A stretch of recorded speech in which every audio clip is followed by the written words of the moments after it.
الحمد لله الذي هدانا لهذا وما كنا لنهتدي لولا أن هدانا الله.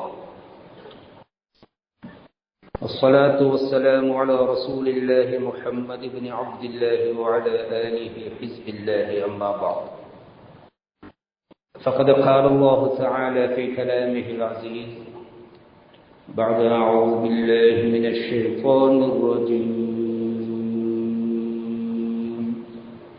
بسم الله الرحمن الرحيم. يا أيها الذين آمنوا قوا أنفسكم وأهليكم نارا وقودها الناس والحجارة عليها ملائكة غلاظ شداد لا يعصون الله ما أمرهم ويفعلون ما يؤمرون. صدق الله العظيم. நிறைவுடைய வாழ்வழித்து நெடுநிலத்தை காக்க வல்ல மறையளித்த இறைவனுக்கே மாபெரும் புகழ் அனைத்தும் அவனையே போற்றுகின்றேன், புகழ்கின்றேன். அல்ஹம்துலில்லாஹ்.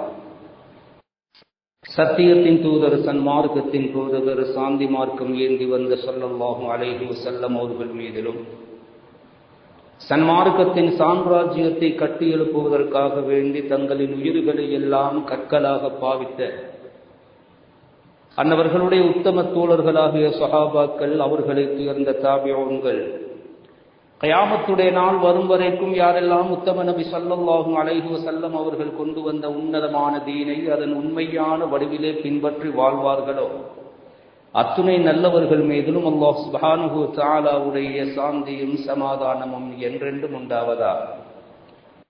புனித ஜும்ஆவுடைய கடமையை நிறைவேற்றுவதற்காக வேண்டி தூய்மையான உள்ளங்களுடன் இஅ்திகாஃபுடைய நியத்துடன் குறித்த நேரத்திலே இறைவனின் இல்லத்திலே ஒன்று கொள்ளும் இருக்கும் அல்லாஹ்வின் நல்லடியார்களே, அன்பார்ந்த இஸ்லாமிய வாலிப நெஞ்சங்கள், எம்மை படைத்து பரிபாலித்துக் கொண்டிருக்கும் எல்லாம் வல்ல ஏகநாயன் அல்லாஹ் சுப்ஹானஹு வ தஆலாவை அனுதினமும் பயந்து, விசேடமாக நாம் தனிமையில் இருக்கின்ற சந்தர்ப்பங்களிலும் அல்லாஹ் சுப்ஹானஹு வ தஆலாவை அஞ்சி பயந்து பணிந்து தக்வாவை கடைபிடித்து நடந்து கொள்ளுமாறு முதற்கு நடிகனுக்கும் அப்பாலுங்களுக்கும் அந்த தக்வாவை கொண்டு வன்மையாக வசியத்து செய்கிறேன்.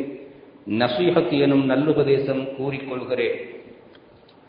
அன்பார்ந்த இஸ்லாமிய சகோதரர்களே, அல்லாஹ் சுப்ஹானஹு வ தஆலா வானங்களும் பூமியும் மலைகளும் சுமக்க மறுத்த ஒரு பாரமான ஒரு பயங்கரமான அமானிதத்தை மனிதர்களாகிய எங்களின் மீது சுமத்தாட்டி இருக்கிறார். ஒவ்வொரு மனிதனும் பிறக்கின்ற பொழுது பாரிய ஒரு அமானிதத்தை சுமந்தவனாகத்தான் இந்த உலகத்திலே பிறக்கிறார். கண்ணியமான கனவான்களே, சகோதரர்களே, அந்த அமானிதங்களுடைய தலைப்பு நீண்டது, நெடியது, விசாலமானது. பல வகையான அமானிதங்கள் இருக்கின்றன. அதில் ஆக விசேஷமான அமானிதங்களில் ஒன்றுதான் எங்களுக்கு அல்லாஹ் சுப்ஹானஹு வ தஆலா தந்திருக்கக்கூடிய பிள்ளை செல்வங்களை இஸ்லாமிய மார்க்கத்தின் அடிப்படையிலே வளர்த்து ஆளாக்கி உருவாக்குவதென்பது ஒவ்வொரு பெற்றோருடைய தலையிலேயும் சுமத்தப்பட்ட படுபயங்கரமான ஒரு அமானிதமாக இருந்து கொண்டிருக்கிறது. ஏனைய பொறுப்புகள் இருக்கும். ஒரு பள்ளிவாசலை எடுத்துக்கொண்டால் அங்கே நிர்வாக பொறுப்பு இருக்கிறார். ஒரு மதரசாவை எடுத்துக்கொண்டால், ஒரு பாடசாலையை எடுத்துக்கொண்டால் ஆங்காங்கே சில சில பொறுப்புகள் இருக்கலாம். ஒரு மனிதன் விரும்பினால் அந்த பொறுப்பை தொடர்ந்து செய்யலாம். பொறுப்போடு செயல்படுவதாக இருந்தால் அதை தொடர்ந்து அவனால் செய்யலாம். அல்லது என்னால் இந்த பொறுப்பை செய்ய முடியாது என்று அவன் தீர்மானிக்கின்ற அந்த கட்டத்திலே அந்த பொறுப்பை விட்டு விலகிவிடலாம், நீங்கிவிடலாம், ஒதுங்கிவிடலாம்.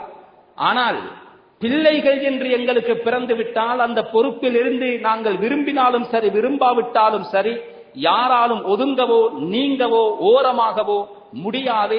மௌத்து வரைக்கும் அந்த குழந்தைகளை சரியான வழியிலே வளர்த்து ஆளாக்கும் அந்த பொறுப்பை விட்டும் யாரும் தப்ப முடியாது. கண்ணியமான கனவான்களே, அன்பார்ந்த இஸ்லாமிய சகோதரர்களே, ஆனால் இன்று கவலைக்குரிய விடயம் என்னவென்றால், பெற்றோர்களை பொறுத்தவரைக்கும் நெருப்பு தணலை கையிலே வைத்துக் கொண்டிருப்பது போன்ற மிகவும் ஒரு ஆபத்தான நிலையிலே எங்களுடைய குழந்தை செல்வங்களின் எதிர்காலத்தை நினைத்து கவலைப்படாத பெற்றோர்களே இருக்க முடியாது என்ற அளவுக்கு ஒரு பயங்கரமான ஒரு பொறுப்பாக அந்த குழந்தை வளர்ப்பு என்ற பொறுப்பு ஆகியிருக்கிறது. குழந்தைகளை வீட்டுக்குள்ளே வைத்துக் கொண்டிருக்கவும் முடியாத ஒரு நிலை, அல்லது கல்விக்கூடங்களுக்கு அனுப்பி படிக்க வைக்கவும் வேண்டும். அதுவும் ஒரு முடியாத ஒரு நிலையிலே திண்டாடிக் கொண்டிருக்கின்ற இந்த நிலையில் நாம் சில எங்களுடைய கடமைகளை பற்றி ஒரு சில விடயங்களை நாம் இந்த இடத்திலே தலைப்பாக எடுத்துக்கொண்டால் அது ரொம்ப பொருத்தமாக இருக்கும் என்று நினைக்கிறேன். உண்மையிலேயே குழந்தைகள் திசை மாறி போகின்ற சில அடையாளங்களை இஸ்லாமிய அறிஞர்கள் மிக துல்லியமாக எங்களுக்கு ஞாபகப்படுத்துகிறார். அதாவது பொறுப்பான பெற்றோர்கள் அந்த மாதிரியான நிலைமைகள் சூழ்நிலைகளுக்கு எங்களுடைய குழந்தைகளை ஆளாக்கி விடாமல் மிக பொறுப்போடு இருக்கவே.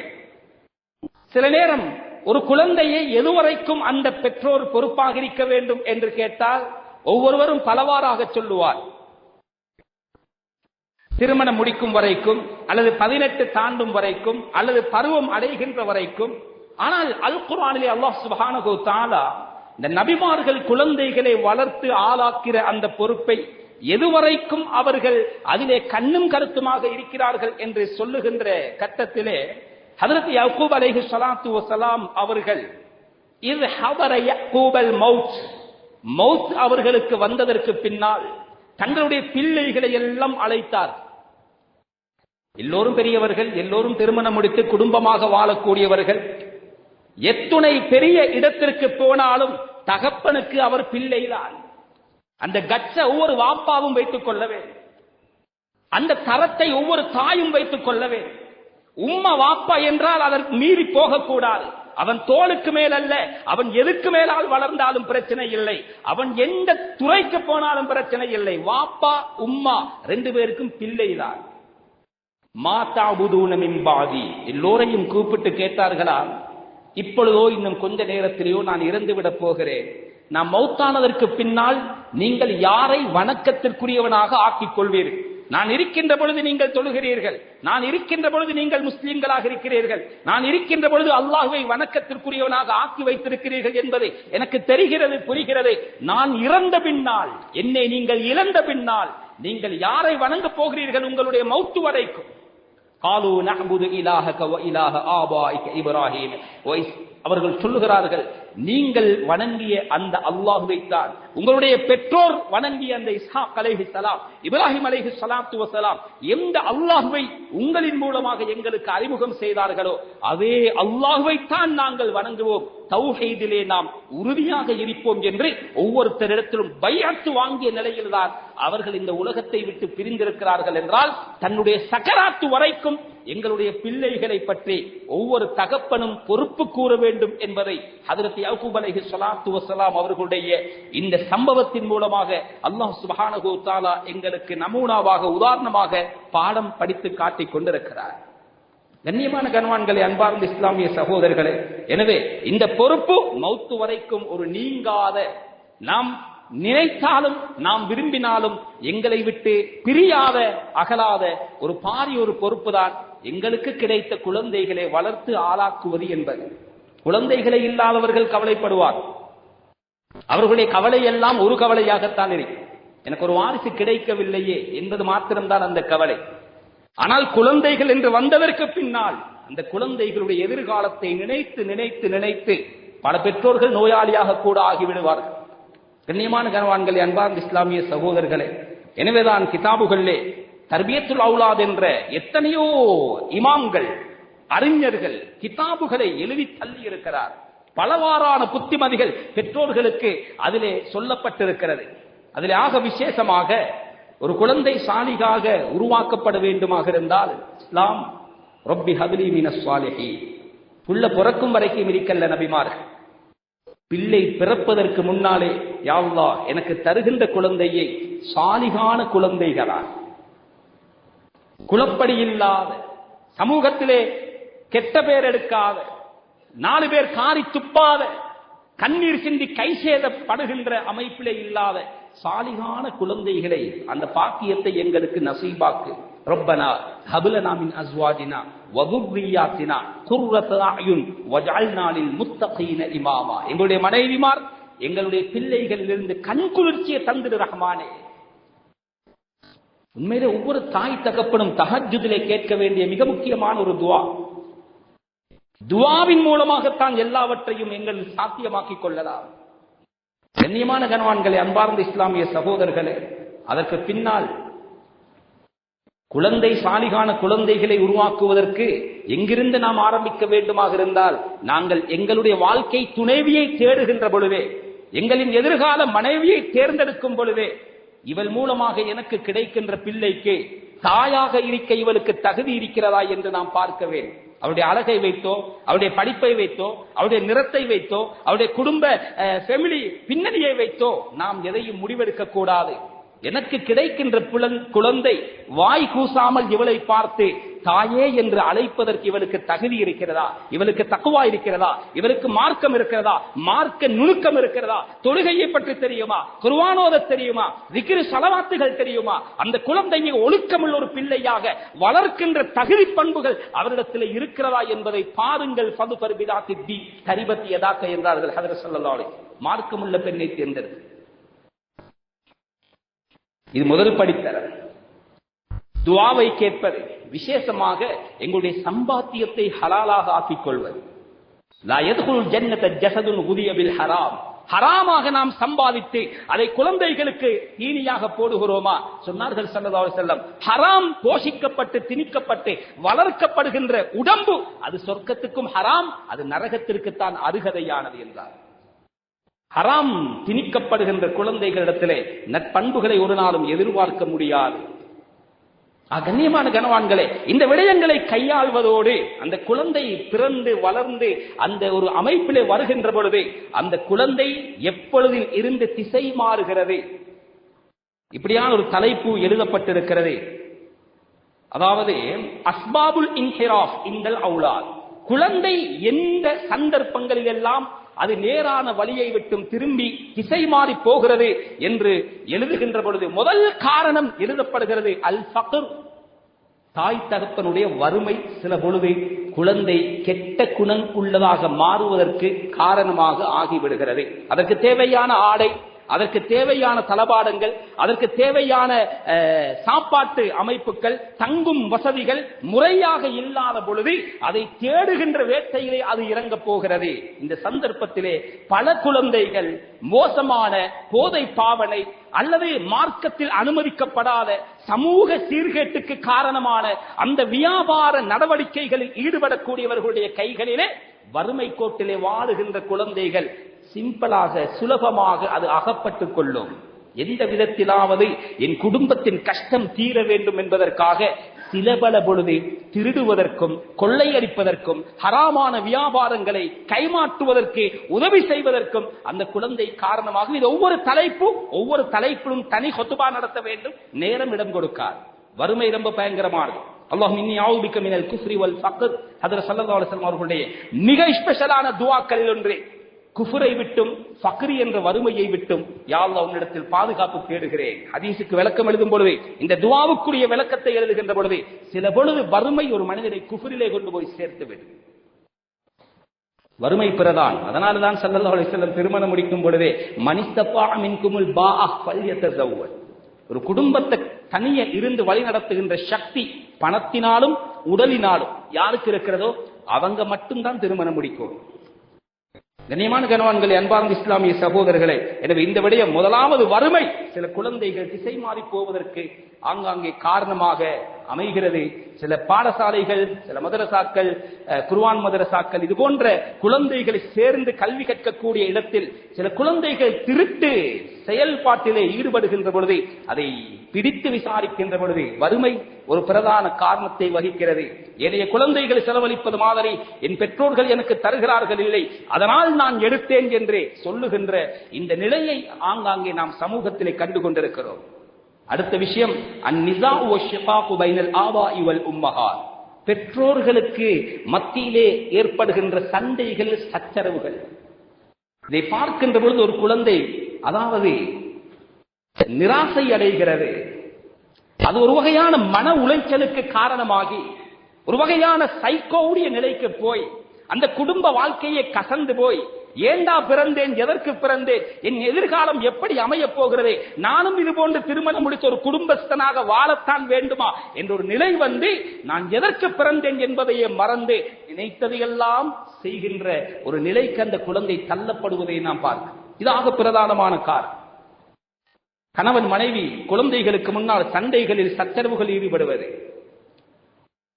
கண்ணியமான கணவான்களே, அன்பார்ந்த இஸ்லாமிய சகோதரர்களே, அடுத்த காரணம் அல் ஃபரா, குழந்தைகளுக்கு கிடைக்கின்ற ஓய்வு நேரத்தை அந்த பெற்றோர்கள் முறையாக பயன்படுத்த வேண்டும். இப்பொழுது விடுமுறை காலத்திலே நாம் இருக்கிறோம். சில நேரம் வயதுக்கு வராத குழந்தைகள் எல்லாம் சேர்ந்து ஒரு சுற்றுப்பிரயாணம் போக அவர்கள் முயற்சி செய்வார்கள். இடம் கொடுக்க கூடாது, அனுமதி கொடுக்க கூடாது. சின்ன சின்ன வயசுகளிலே வாகனங்களை குழந்தைகளுடைய கைகளிலே கொடுத்து விடக்கூடாது. அதனால் ஏற்படுகின்ற அசம்பாவிதங்களை நான் சொல்லி நீங்கள் விளங்க வேண்டிய அவசியம் கிடையாது.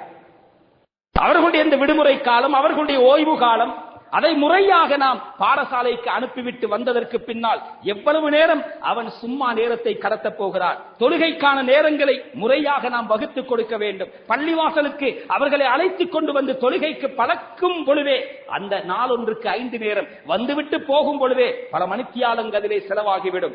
ஆகுமான உடலுக்கு தேவையான பயிற்சியை தருகின்ற முறையான விளையாட்டுகளில் அந்த குழந்தைகளை நாம் ஈடுபடுத்த வேண்டும். உறவினர்களோடு அவர்களை நாம் அழைத்து சென்று உறவுகளை நாம் அறிமுகப்படுத்த வேண்டும். எந்த ஒரு ஆகுமான விடயத்திலும் திட்டமிடப்படாத ஓய்வு நேரம் எந்த குழந்தையுடைய கையிலே கிடைக்கிறதோ, ஆபாசமான திரைப்படத்தின் பக்கம் அந்த ஓய்வு நேரம் அந்த குழந்தைகளுக்கு வழிகாட்டும். கையிலே இருக்கின்ற தொலைபேசிகளோடு அந்த குழந்தை ஓரமாகி விடுவார்கள், ஒதுங்கி விடுவார்கள். எனவே கல்வி நடவடிக்கை குர்ஆன் மதரசாக்களுக்கான நேரங்களை ஒதுக்கக்கூடிய ஒரு அமைப்பிலே அந்த குழந்தைகளுடைய பள்ளி பருவத்தை அந்த பெற்றோர்கள் வகைப்படுத்த வேண்டும், முறைப்படுத்த வேண்டும். இல்லை என்றால் சும்மா இருக்கின்ற நேரத்தில் தான் அவன் தேவையில்லாத விடயங்களில் ஈடுபடுவது என்பதை நாம் கண்கூடாக கண்டு கொண்டிருக்கிறோம். கவலையான விடயம், தாய் தகப்பன் தொலைபேசியிலே ஈடுபட்டுக் கொண்டிருக்கின்ற பொழுது அந்த குழந்தை அவர்களுக்கு டிஸ்டர்பாக இடைஞ்சலாக இருந்தால் அந்த குழந்தையுடைய கையிலேயும் ஒரு போனை கொடுத்து விட்டு இவர் தன் பாட்டுக்கும் அந்த குழந்தை அதன் பாட்டுக்கும் அதை விட்டு விடுகின்ற காரணத்தினாலே மோசமான பின்விளைவுகளை ஏற்படுத்தக்கூடிய ஒரு நிலை உருவாகலாம் என்பதை யாராலும் மறுக்கவோ மறைக்கவோ முடியாது. எனவே இந்த விடயத்திலும் பெற்றோர்கள் கவனம் எடுக்க வேண்டும். அடுத்ததாக முக்கியமான விடயம், அந்த குழந்தை யாரோடு பழகிறார், கூட்டாளி மாதிரி எப்படிப்பட்டவர்கள். முசாஹபத்துல் அஷ்ரார் இருக்கிறதே, கெட்ட நண்பர்களுடைய கையிலே சிக்கும் பொழுது அந்த குழந்தையுடைய அந்த போக்கு மாறுகிறது.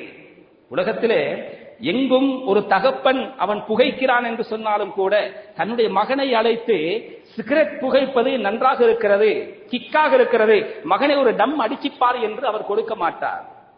குடும்பத்திலே மூத்தவன் புகைத்தலுக்கு பழகி இருப்பான், அவன் புகைப்பான், பிரச்சனை கிடையாது. ஆனால் அவனுடைய தம்பி அதை செய்யக்கூடாது என்பதில் அவன் கவனமாக இருப்பான். என்றால் நான் ஏன் என்ன சொல்ல வருகிறேன் என்றால், ஒரு மோசமான ஒரு கெட்ட பழக்கம் எங்களுடைய வாழ்க்கையில் ஒரு இரு சந்தர்ப்பங்களில் எங்களுக்கு அந்த நிலை ஏற்பட்டிருக்கிறது என்றால் அந்த புத்தகங்களின் பழைய பக்கங்களை புரட்டி பார்த்தால் சத்தியமாக சொல்லுகிறேன், நிச்சயமாக சொல்லுகிறேன், அதற்கு வழிகாட்டியாக ஒரு நண்பன் இருந்திருந்தால் தான் அந்த தவறை நாம் செய்திருப்போம்.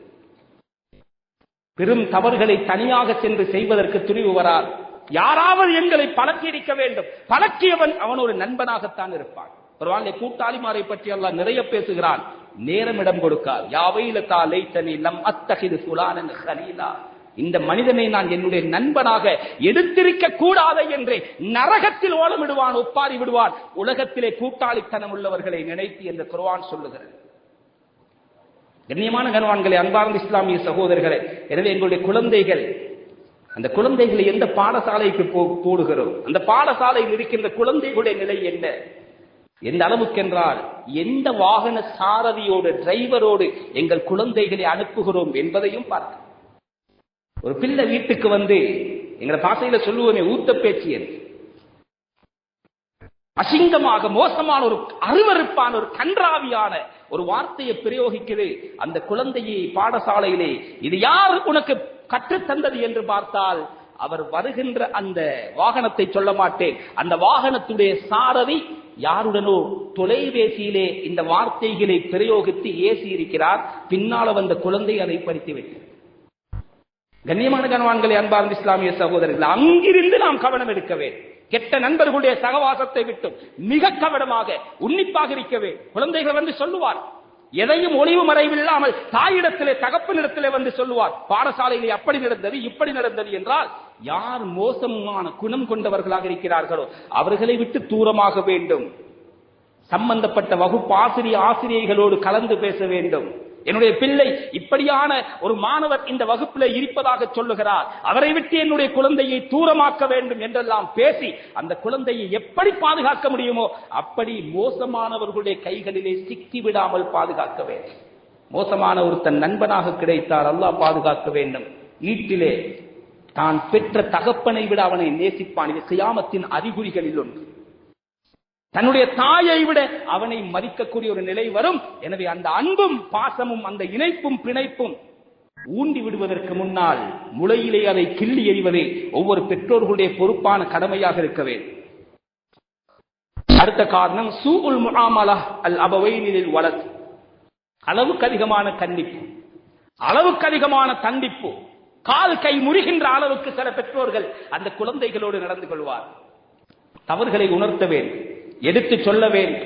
காயப்படாதவரை அவர்களை அடிக்க வேண்டும். இரத்தம் கசியாத வண்ணம், எலும்புகள் உடையாத வண்ணம். கண்ணியமான கணவான்களே, சகோதரர்களே, வீட்டுக்குள்ளே இருப்பவர் ஒரு போலீஸ் அதிகாரியை போன்றோ ஒரு ராணுவ வீரரை போன்றோ செயல்படுகின்ற பொழுது எங்கடா இந்த வீட்டை விட்டு நான் வெளியே பாய்வது என்ற முடிவுக்குத்தான் அந்த குழந்தைவர். அதனாலதான் வலைத்தளங்களிலே ஆங்காங்கே இத்தனை வயசு பிள்ளைய காணல, கண்டா இந்த நம்பருக்கு தொடர்பு கொள்ளுங்கள், வீட்டை விட்டு ஓடுகிறார். பாடசாலையிலே கல்விக்கூடங்களிலே கல்வி கற்றுக் கொண்டிருக்கும் பொழுது அதிலே ஏதாவது பிரச்சனைகள் என்றால் யாரிடத்திலே நான் சொல்வது? என் உம்மா பாப்பாவோட பேச இயலாதே, அவங்களுக்கு தான் பேச தெரியாதே, எடுத்தோடனே அடிச்சு முடிச்சு போட்டுருவாங்களே. அதனால வேறு எங்கேயாவது ஓடி விடுவார், ஒளிந்து விடுவார். சில நேரம் தற்கொலையில் தஞ்சம் புகுவார். அல்லாஹ் பாதுகாக்கவே. மோசமான அந்த அளவுக்கு எல்லை மீறிய கண்டிப்புகளும் தண்டிப்புகளும். அந்த குழந்தையோடு நண்பராக பழகவே, தோழமை கொள்ளவே. அந்த குழந்தை படுக்கும் பொழுது பக்கத்திலே போய் படுக்கவே. அந்த குழந்தையின் தலையை தடவி விடவே. அந்த குழந்தை நல்லது செய்தால் பாராட்ட வேண்டும், மோசமானதை செய்தால் இலகிய முறையிலே அன்பாக எடுத்துச் சொல்ல வேண்டும். கண்ணியமான சகோதரர்களே, இப்படி இருந்தால் அந்த குழந்தைகள் எதையும் ஒளிவு மறைவில்லாமல் அந்த தாய் தகப்பனோடு பேசி அதை செய்து கொள்ளும். திசை மாறாமல் அது பாதுகாக்கப்படும். முஷாஹதத்து அஃப்லாமில் ஜரீமா, மோசமான திரைப்படங்களை பார்ப்பதற்கான ஏற்பாடுகளை செய்வது. மிக வில்லத்தனமான பயங்கரவாதங்களை தூண்டுகின்ற, ஆங்காங்கே குண்டுகள் வெடித்து ஆயுதங்களால் குத்தி கிழித்து எதிரிகளை கொலை செய்கின்ற அளவுக்குள்ள அந்த மோசமான அந்த படங்கள், திரைப்படங்களை அந்த குழந்தைகளுக்கு காண்பிப்பதின் மூலமாகவும் அதனுடைய உள்ளத்திலே பயங்கரமான மாற்றங்களை ஏற்படுத்தி ஒரு பயங்கரவாதியாக, ஒரு தீவிரவாதியாக, ஒரு சமூக துரோகியாக அந்த குழந்தை ஒரு நாட்டுக்கே எதிராக செயல்படுகின்ற மிக மோசமான நிலைக்கு தள்ளப்படுவார்கள். இதையும் அந்த குழந்தைகள் ஆகுமான விடயங்களை காட்டுகிறோமா? பிரச்சனை கிடையாது, அதை ஒழிக்க முடியாது, மறைக்க முடியாது. அது எல்லோருக்கும் விளங்குகின்ற இடத்திலே இருக்கவே. பல பயனுள்ள விடயங்கள் பார்க்கின்ற அமைப்புக்கு அந்த குழந்தைகளுக்கான ஏற்பாட்டை செய்யவே. நல்லதை நாம் காட்டாவிட்டால் தீயதின் பக்கம் அந்த குழந்தைகள் தானாக சென்றுவிடும் என்பதை பெற்றோர்கள் கவனம் எடுக்க வேண்டும். அந்த தலைப்பின் இறுதியாக தகல்லில் அபவைன் அன் தர்பியத்தில் அவுலாத். இது ஆக மோசமான ஒரு நிலை. இந்த தர்பியத்துல் அவுலாத் என்றால் அதுக்கு நேரடி அர்த்தம் என்ன தெரியுமா? குழந்தைகளை வளர்ப்பது என்றால் ஒரு கல்லை, ஒரு சிப்பியை செதுக்குவதுமாக. ஒரு கல் இருக்கிறது, அந்த கல்லு சிலையாக வேண்டுமானால் சிப்பி அதை செதுக்க வேண்டும். அது மாதிரி பார்த்து பார்த்து பார்த்து இரவும் பகலும், ஒவ்வொரு நாளும் காலையிலும் மாலையிலும், ஒவ்வொரு வருடம் முடிகின்ற பொழுது அந்த வருடத்திற்கு தேவையான குழந்தைகளுக்கு நான் என்னென்ன நடவடிக்கையில் ஈடுபட வேண்டும் என்பதை குழந்தைகளை கண்காணித்துக் கொண்டே இருக்கவே, வளர்க்க வேண்டும். அதை தானாக வளரவிடக் கூடாது. ஏற்பட்டிருக்கின்ற பிரச்சனை அதுதான்.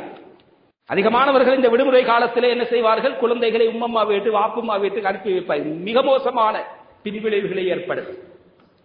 எங்கு போனாலும் சின்ன வயசிலிருந்து அந்த குழந்தைக்கு பழக்க வேண்டும், தாய் தகப்பன் தங்காத இடத்தில் எனக்கு தங்குவது என்றால் என்னவென்றே தெரியாது.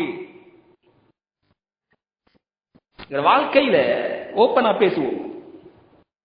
சில நேரம் ஆண்களாகிய நாங்களும் சிறுவர்களாக இருக்கின்ற பொழுது அம்ரதுடைய அந்த சின்ன பருவ மீசை முளைக்கின்ற பருவத்தில் இருக்கின்ற பொழுது சில பாலியல் துஷ்பிரயோகத்திற்கு உள்ளாக்கப்பட்டிருப்போ தாய் தகப்பனுடைய கண்காணிப்பை இழக்கின்ற பொழுது ஏன் நாம் நினைக்க மாட்டோம் எங்களுக்கு நடந்தது என்ற பிள்ளைக்கு நடக்காது என்பது என்ன நிச்சயம்? உறவுகளில் மகரம் பேணுகின்ற விடயங்களை நாம் பழக்க வேண்டும். எங்களுடைய சொந்த மனைவியுடைய தங்கச்சி வீட்டுக்கு அனுப்புகிறோம் எங்கள் பெண் பிள்ளைக்கு, எங்கள் தங்கச்சியின் கணவன் அவளுக்கு மகுரம் அல்ல. கண்ணியமான கணவான்கள், எல்லோரையும் சந்தேகப்பட வேண்டும் என்று நான் சொல்லவில்லை. ஆங்காங்கு உலக உண்மைகளை நாம் கண்கூடாக கண்டு வருகிறோம். எந்த நம்பிக்கையில் நாம் அனுப்புவோம்? பக்கத்து வீட்டுக்கு போவார்கள், பக்கத்தில் இருக்கின்ற காடுகளுக்கு விளையாட போவார்கள். அதில் ஒரு மோசமானுடைய கையிலே சிக்குண்டால் அல்லாஹ் பாதுகாக்க வேண்டும். எதிர்காலமே சூனியமாகிவிடும், ரொம்ப பயங்கரமாகிவிடும். எனவே லேசிக்க என்ன செய்வது? குழந்தைகளை அப்படியே அனுப்பி விடுவது. இதான் மோசமான பின்விளைவுகளை ஏற்படுத்துகின்ற இன்னொரு பல விடயங்கள். குழந்தையை வளர்க்க கவனம் எடுக்காமல் ஒதுக்கமாக இருக்கிறதே அந்த குழந்தை மோசமான வழியிலே போவதற்கான சில சந்தர்ப்பங்களை உருவாக்கி கொடும். இதெல்லாம் கிதாபுகளுடைய இஸ்லாமிய அறிஞர்கள் குழந்தையை வளர்க்கின்ற பொறுப்புள்ள பெற்றோர்களுக்கு சொல்லுகின்ற மிக முக்கியமான புத்திமதிகள். இந்த பொறுப்பில் இருந்து நீங்கும் பொழுது அல்லாஹ் பாதுகாக்க வேண்டும். குர்ஆனில் எத்தனையோ வசனங்கள் இந்த பொறுப்பை பற்றி பேசுகின்றன. ஆரம்பத்திலே நான் ஓதி காண்பித்த வசனம், யா அய்யுஹல்லதீன ஆமனூ கூ அன்ஃபுஸக்கும் வ அஹ்லீக்கும் நாரா, நரகத்தை விட்டு உங்களையும் உங்களுடைய குழந்தைகளையும் குடும்பங்களையும் பாதுகாத்துக் கொள்ளுங்கள். ரொம்ப பயங்கரமான நரகம். அதில் வேதனை செய்வதற்கு இருக்கின்ற மலக்குமார்கள் ரொம்ப கல் நெஞ்சம் உள்ளவர்கள், கடினமான சித்தம் படைத்தவர்கள். நீங்கள் என்ன கெஞ்சினாலும் அது நடக்காது.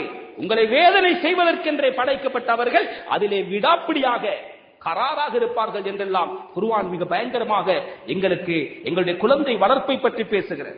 வக்முர் அஹ்லக பிஸ்ஸலா வஸ்தபிர் அலைஹா, தொழுகையை நீங்களும் நிறைவேற்றுங்கள், உங்கள் குழந்தைகளையும் உங்கள் பிள்ளைகளையும் தொழுவதற்கு ஏவுங்கள்.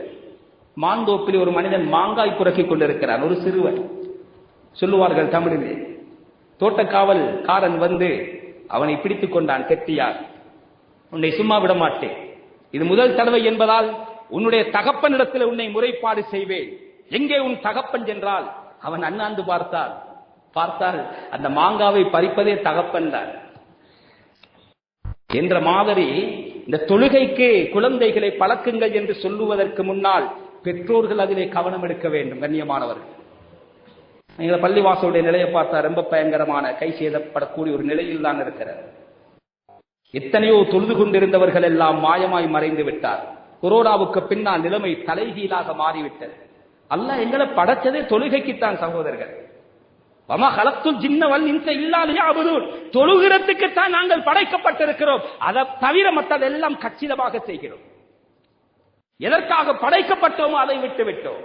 குழந்தைகளுடைய எதிர்காலம் ரொம்ப பயங்கரமாக போய்கொண்டிருக்கிறது. பெற்றோர்களுடைய நிலை ரொம்ப மந்தகதியிலே மிக ஆபத்தான ஒரு நிலையிலே இருக்கிறது. இப்படியே போனா இன்னும் 10 வருஷத்துக்கு பின்னால இந்த சமூகத்துடைய நிலை என்னவாகிறது? குர்ஆன் அல்லாஹ் சுப்ஹானஹு வ தஆலா நிறைய சொல்லுகிறார். வலதுஸ்அலுன் அம்மா குன்தும் தஅமலூன், எல்லாத்த பத்தி நீங்க விசாரிக்கப்படுவீர்கள். அதில் குழந்தை வளர்ப்பும் உள்ளடக்கும். எல்லா பொறுப்புகளை பற்றியும் விசாரிக்கப்படுவீர்கள். கண்ணியமான கணவான்களே, அன்பார்ந்த இஸ்லாமிய சகோதரர்களே, எனவே இந்த விடயத்தில் நாம் கவனம் எடுக்க வேண்டும். விசேஷமாக எங்களுடைய குழந்தைகளுடைய விடயத்தில் நாம் கவனம் எடுக்க வேண்டும். ஹஜ்ரத் ரசூலுல்லாஹி ஸல்லல்லாஹு அலைஹி வஸல்லம் நிறைய ஹதீசுகள் இந்த பொறுப்பை பத்தி பேசியிருக்கிறாங்க. அர்-ரஜுலு ராஇன் ஃபீ அஹ்லிஹி வ மஸ்ஊலுன் அன் ரஅய்யத்திஹி, ஒரு தகப்பன், ஒரு குடும்ப தலைவன் அவனுடைய வீட்டில் இருக்கின்ற மனைவியை பற்றி, அதுக்கு கீழால் இருக்கின்ற குழந்தைகளுடைய விடயத்திலே நீ எப்படி நடந்து கொண்டாய் என்று நிச்சயமாக அவன் பொறுப்பு சொல்லி ஆக வேண்டும். ஒரு நாளும் ஆரம்பத்திலே சொன்ன மாதிரி ஓடி ஒளிய முடியாது, தெளிவாக ஸல்லல்லாஹு அலைஹி வஸல்லம் அவர்கள் சொன்னார். அதே மாதிரி வீட்டிலுள்ள பெண்ணும் அந்த கணவனுடைய வீட்டிலே இருக்கின்ற அந்த குழந்தைகளுக்கும் அந்த உடைமைகளுக்கும் அவருடைய மானத்திற்கும் அவள் பொறுப்பானவள். பாருங்க, ஒரு ஆச்சரியமான ஒரு ஹதீஸ். அதில் ஸல்லல்லாஹு அலைஹி வஸல்லம் அவர்கள் சொன்னார்கள், லா யுஅத்திபர் ரஜுலு வலதஹு கைருன் மின் ஐ யதஸத்தக் பிஸா, ஒரு தகப்பன் தன்னுடைய பிள்ளைக்கு நல்ல விடயங்களை ஒழுக்கத்தை போதிப்பது இருக்கிறதே, இவரை சம்பாதித்து ஒரு தொகை கோதுமையை அல்லாஹ்வுடைய பாதையிலே சதகா செய்தால் கிடைக்கின்ற நன்மையை விட அதிக நன்மை பயக்கும். புரிந்திருக்கும் என்று நினைக்கிறேன்.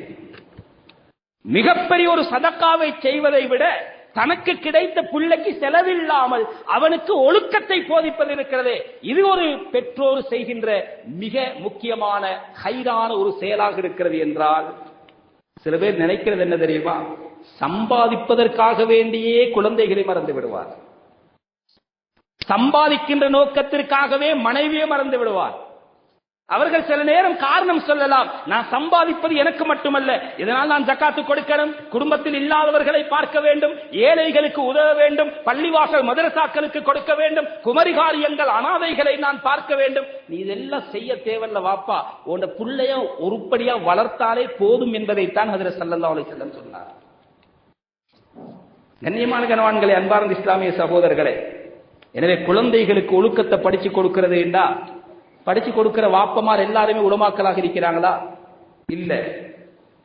அப்ப குழந்தை வளர்ப்பு நல்ல ஒரு அமைப்புக்கு முதலாவது உலமாக்கள் சொல்லுவது, எனக்கு நேரமிடம் கொடுக்காது, ஒரு தகுந்த ஒரு முஅல்லிம் இடத்திலே உங்களோட சின்ன பிள்ளையை நீங்க ஒப்படைச்சிருங்க.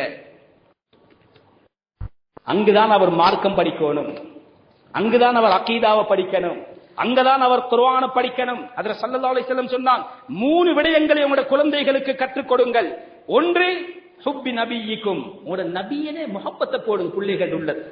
ரசூலுல்லாஹ் யார், அவர் எப்படிப்பட்டவர், என்ன குணம் கொண்டவர், அதை எதை விரும்புவார், அவர் எதை மறுத்திருக்கிறார், அவரோடு சொர்க்கத்தில் இருக்க வேண்டுமாக இருந்தால் நான் எப்படி இருக்க வேண்டும், நான் எப்படி முடிவெட்ட வேண்டும், நான் எப்படி உடை உடுக்க வேண்டும், நான் எல்லாம் என்னென்ன அமைப்பிலே நபியுடைய சுன்னத்துடைய முஹப்பத்து மோகம், அதனுடைய பற்று ஆசை ஆர்வம் அந்த குழந்தைக்கு போதியுங்கள். ஸல்லல்லாஹு அலைஹி வஸல்லம் சொன்னார். ஆலி பைத்தி, நபியுடைய குடும்பத்தினர்களுடைய முஹப்பத்தை உருவாக்கும். ஃபாத்திமாண்டா யார், ஆயிஷாண்டா யார், கேள்வி கேட்கிறாங்க. நபியுடைய மனைவிமார்கள் ஒருத்தருடைய பேரை எழுதுங்கள், கேவலம் ஓ லெவல் எழுதுகின்ற, அட்வான்ஸ் லெவல் எழுதுகின்ற புள்ள பதில் எழுதிக்கிறது ஃபாத்திமா ரலியல்லாஹு அன்ஹா. நபியுடைய மனைவிமார்கள் சரியா? விளையாட்டு வீரர்களுடைய பேரு, நடிகர்களுடைய பேரு மலமலன்னு சொல்லுவான். என்ன செய்து கொண்டிருக்கிறோம், அல்லாஹ்விடத்தில் என்ன பதில் சொல்ல போகிறோம், சிந்திக்க கடமைப்பட்டிருக்கிறோம். மூணாவது, குர்ஆனை படித்துக் கொடுங்கள், குர்ஆனை படித்துக் கொள்ளுங்கள். فإن حملة القرآن في ظل عرش الله يوم لا ظل إلا ظله مع أنبيائه وأصفيائه. குர்ஆனுக்குரியவர்கள் நாளை கியாமத்திலே நிழலே இல்லாத அந்த பயங்கரமான நாளில் அல்லாஹ்வுடைய அர்ஷுடைய நிழலில் நபிமார்களோடும் தேர்ச்சி பெற்ற அல்லாஹ்வுக்கு மிக விருப்பமான பரிசுத்தவான்களோடும் அவர்கள் இருப்பார்கள் என்றால், அந்த இடத்தில் எங்களை பிள்ளையை வச்சு அழகு பார்க்க நாம் ஏன் தயாராகிறோம் இல்லை, விரும்புகிறோம் இல்லை?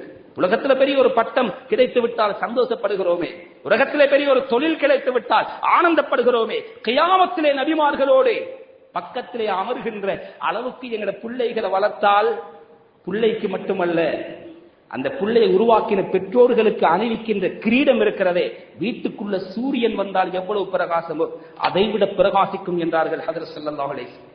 இப்படி நிறைய ஹதீசுகள். ஆனால் கண்ணியமான கனவான்களே, ஏன்டா நான் இந்த விஷயத்தை சொல்லக்கூடிய காரணம் என்னன்னா, மார்க்க கல்வியை கற்பதற்காக எல்லாருக்கும் அரபு மதரசாக்களுக்கு அனுப்பலார்.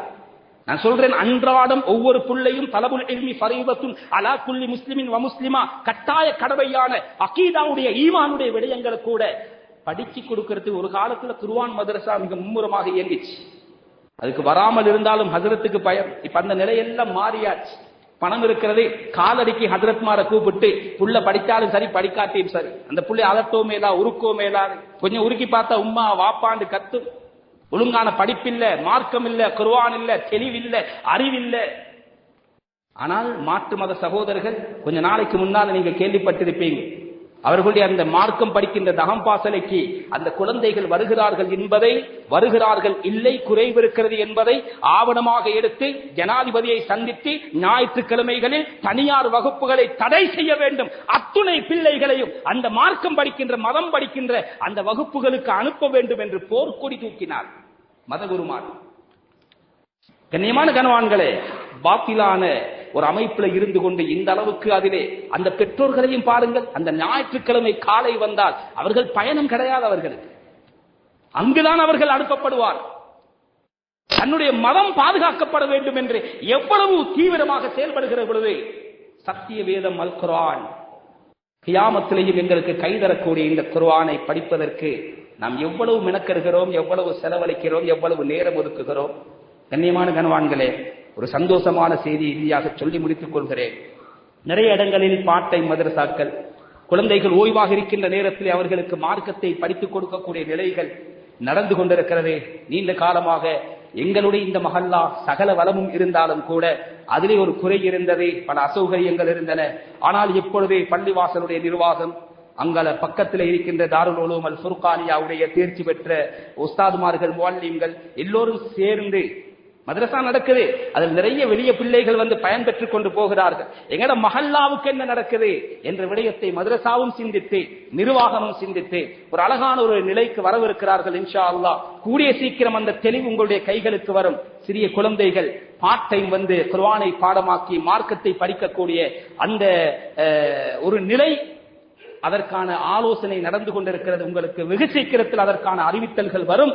முடியுமான அளவு உங்களுடைய குழந்தைகளை கொண்டு வந்து அல்லாஹ்விடத்தில் இந்த பொறுப்பையாவது நான் செய்தேன் என்ற ஒரு காரணத்தையாவது சொல்லலாம் அல்லவா?